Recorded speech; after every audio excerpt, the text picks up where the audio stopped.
যখনই দেখবেন জীবনে বিপদ বেড়ে গিয়েছে, বুঝে নেবেন আপনার সুখের দিন অতি সন্নিকটে চলে এসেছে। যখন দেখবেন আপনার বদনাম বেড়ে গিয়েছে, গীবত বেড়ে গিয়েছে, পিছনে পিন লাগানোর মানুষ বেড়ে গিয়েছে, যখনই দেখবেন আপনাকে টেনে ধরায় নিচে নামানোর মানুষ বেড়ে গিয়েছে, শুধু আপনি একটা কাজ করবেন, মুখে প্রশান্তির হাসি রেখে আলহামদুলিল্লাহকে সাথে রেখে সবর করতে থাকেন, সবর করতে থাকেন। ওয়াত ইজ্জু মান তাশা ওয়া তুযিল্লু মান তাশা। আরে যাকে আল্লাহ উঠায় নামানোর ক্ষমতা তাকে আর কারো নাই, বলেন সুবহানাল্লাহ।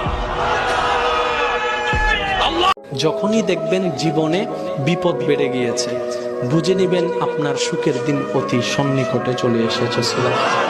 যখন দেখবেন আপনার বদনাম বেড়ে গিয়েছে, গীবত বেড়ে গিয়েছে, পিছনে পিন লাগানোর মানুষ বেড়ে গিয়েছে, যখনই দেখবেন আপনাকে টেনে ধরায় নিচে নামানোর মানুষ বেড়ে গিয়েছে, শুধু আপনি একটা কাজ করবেন, মুখে প্রশান্তির হাসি রেখে আলহামদুলিল্লাহকে সাথে রেখে সবর করতে থাকেন।